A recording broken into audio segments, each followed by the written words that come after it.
राधे राधे, जय Shri Krishna. Palmistry expert channel में आप लोगों का स्वागत है। आज का अपना ये जो वीडियो है, ये जो लोग पामेस्ट्री सीखना चाहते हैं, जिनको इंटरेस्ट है, हाथ रीड वगैरह करते हैं, तो उनके लिए ये काफ़ी महत्वपूर्ण वीडियो रहने वाला है। हमारे किसी व्यूअर्स ने हमसे ये क्वेश्चन किया है, आप भी कर सकते हैं अगर आपका कोई क्वेश्चन है। तीनों मुख्य रेखाएं अगर मिल जाएं तो क्या होगा। मिलने के अगर पॉइंट को देखें तो देखिए, किसी भी प्रकार से ये तीनों रेखाएं मिल सकती हैं।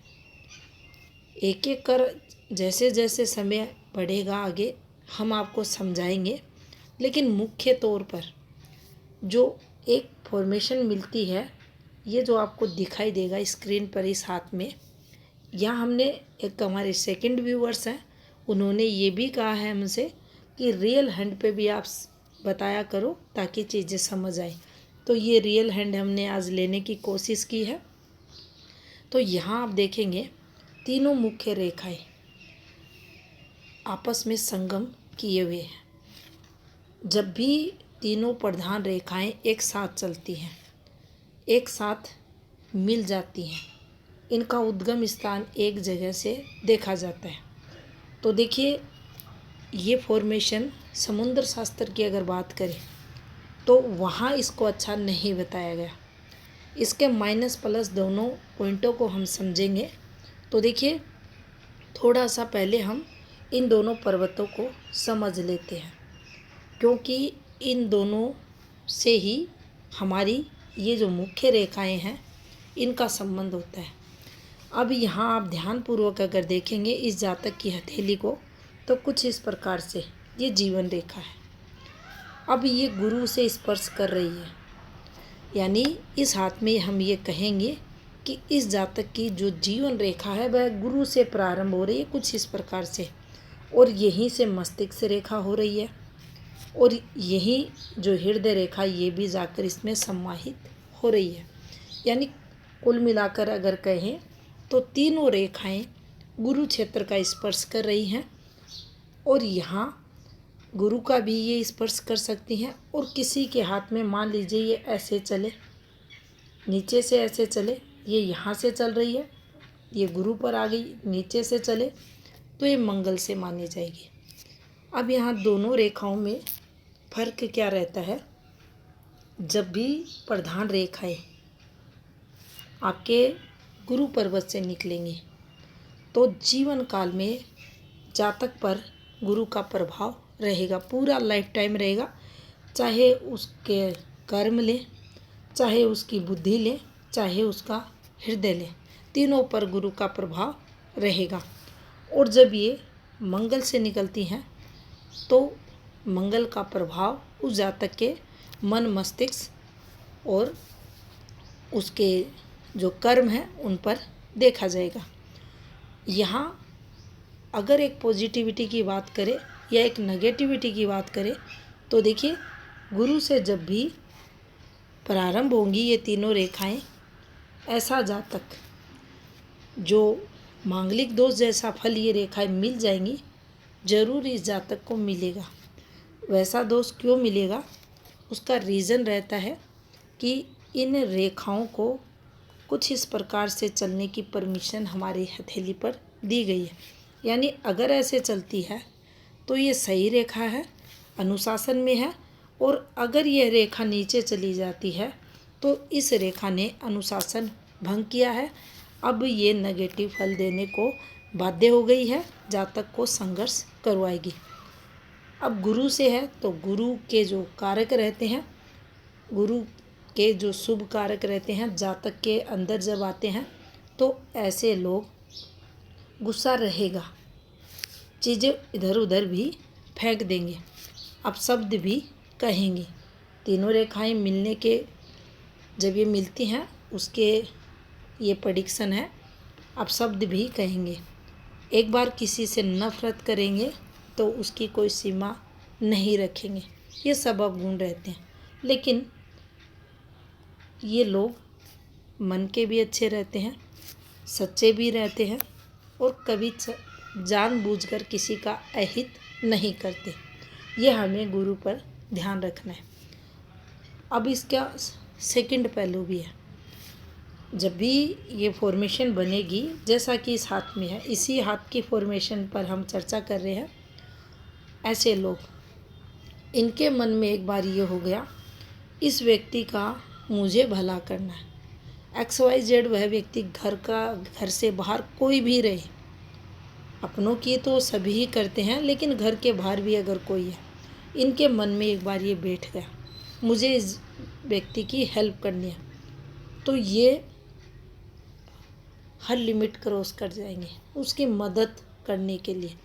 तो यहाँ जिद इन रेखाओं पर देखी जाती है।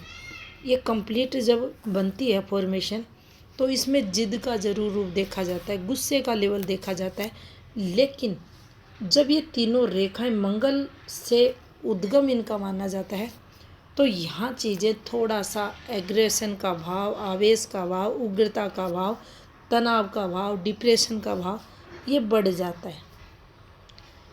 उस स्थिति में ये फॉर्मेशन थोड़ी सी डेंजर हो जाती है। जातक कब क्या कर दे, डिसीजन ले ले, जातक कंफ्यूज हो जाता है।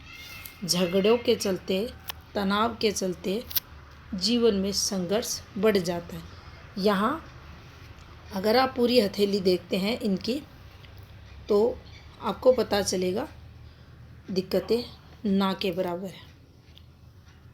कंप्लीट अगर आप देखें हर एक रेखा को, हाथ के माउंटों को, अच्छी स्थिति का ये हाथ है। और ऐसे लोग जिद्दी, यहाँ शब्द बार बार यूज किया जाता है, ऐसे लोग रहते हैं, चाहे ये रेखा गुरु से हो, चाहे ये रेखा मंगल से हो। ऐसे लोगों को चाहिए कि ये अपने लक्ष्य पर ज़्यादा फोकस करें, उसमें अगर ध्यान लगाते हैं तो देखिए अपार सफलताएं ऐसे जातकों को मिलती है। आपने सुना होगा फर्श से अर्श तक का सफ़र तय करना, ऐसे लोग आसानी से कर सकते हैं। अगर जीत का लक्ष्य इनका हो, अगर सही दिशा में ये चलते हों, तो इन्हें उच्च लेवल तक की सफलताएं ज़रूर अपने उस जिद्दीपन के कारण मिलती है। तनाव देखा जाएगा रिश्तों में, मंगल पर जाती है बढ़ेगा, संघर्ष रहेगा, गुरु से चलेगी कम रहेगा। अब यहाँ एक चीज़ और आ जाती है कि थोड़े बहुत से संतुष्टि कभी नहीं होंगे, क्योंकि आपको ये ज़रूर चेक करना है। हृदय रेखा को हम जब काउंट करते हैं तो कुछ ऐसे करते हैं, ये यानी यहाँ अगर 20 है तो फिर ऐसे चलते हैं। ये यहाँ 40 हो गया, ये यहाँ आकर हम 60 कर दिया एज कैलकुलेशन। तो देखिए ये जब ऐसे बेंड होती है तो इसका प्रारंभ जो होता है वह गुरु को छूता है, और रेखा नीचे जाती है। अब कई लोगों के हाथ में ऐसे शाखाएं रहती हैं, एक रेखा निकाल दी जाती है, मांगलिक दोष हाथ में बता दिया जाता है। जातक मांगलिक है, जातक को मंगल के कारण संघर्ष होता है। लेकिन यहाँ भी हम मूल को भूल जाते हैं, जो मूल है वह गुरु है। इस रेखा ने प्रॉपर गुरु से संबंध बना रखा है, तो यहाँ जीवन में गुरु के कारण ऐसे जातकों का बहुत बार बचाव होता है। ये रेखा जब गुरु पर स्पर्श कर लेती है या गुरु को कवर कर लेती है, तो यहाँ हमें ये ज़रूर ध्यान रखना चाहिए कि जो महत्वाकांक्षाएं होती हैं इस जातक की अत्यधिक बढ़ जाती है। अब उन महत्वाकांक्षाओं को जब ये रेखा यहाँ जाकर संगम करती है, विस्तार दे देती है, अत्यधिक बढ़ा देती है। ऐसे लोग, इनका कोई भी रिश्ता रहे, चाहे गर्लफ्रेंड से रहे, चाहे पार्टनर से रहे, चाहे बच्चों से रहे, माँ बाप से रहे, भाई बहन से रहे, किसी से भी रहे, ये थोड़े बहुत से संतुष्ट नहीं होते। इनको अगर थोड़ा सा भी किसी चीज़ में ऐसे लगा कि इनका मान हानि हुई है या कुछ भी ऐसा जो इन्हें सही नहीं लगता, ये उसका घोर विरोध करने वाले रहते हैं। सामने वाले से अत्यधिक पाने की चाह रखते हैं। शादी में डिले की कारक भी ये रेखा बनती है। ये रेखा अच्छा और बुरा दोनों प्रकार का फल देती है। यहाँ ये ज़रूर चेक कर लेना चाहिए, ये रेखा अगर काली गहरी है तो जीवन में इसके कारण दिक्कतें बहुत ज़्यादा बढ़ जाती हैं। सेकंड, अगर ये रेखा बिल्कुल सीधी हो जाती है ऐसे, फिर ये देखो आप रिश्ते निभाने में बहुत ज़्यादा दिक्कत इस जातक को होगी। इसके दिल में रहेगा, मन में रहेगा, अपनों के लिए बहुत कुछ करने की चाह रहेगी, करना चाहेगा, लेकिन ये अपने रिश्तों को संवार नहीं सकेगा। उनमें सहजता लाने में कहीं ना कहीं असफल होगा। अपनी भावनाएं उनको बताने में असफल रहेगा और जिसके चलते इन्हें काफ़ी संघर्ष उठाना पड़ेगा। तो देखिए, तीनों रेखाओं का उद्गम अगर हथेली पर हो रहा है तो यहाँ पर ये भी एक जो बुक थी उसमें ये भी पढ़ा गया था कि ये रेखाएं इतनी गलत होती हैं कि आत्महत्या तक करा देती हैं। ऐसी भावनाएं रहेंगी, इसके लिए इनकार नहीं किया जा सकता कि ऐसी भावनाएं रहेंगी। अब ये भावनाएं क्यों आती है? ये भावनाएं तब आती हैं जब इस जातक की बात मान्य नहीं होती। ऐसी फॉर्मेशन है, इनके परिवार के जो सदस्य हैं इनकी बात में हाँ में हाँ करते रहे, ये जातक कुछ नहीं कहेगा। इनके विपरीत जाएगा तो इसमें उग्रता के भाव आएंगे। उस समय फ्रस्ट्रेशन में आकर ये जातक कहेगा मर जाता ज़्यादा अच्छा रहता, जिंदगी को ख़त्म कर लेता हूँ, ऐसे भाव रहते हैं। लेकिन क्या फैक्ट है ये? क्या ये सच्चाई है? ये सच्चाई नहीं है।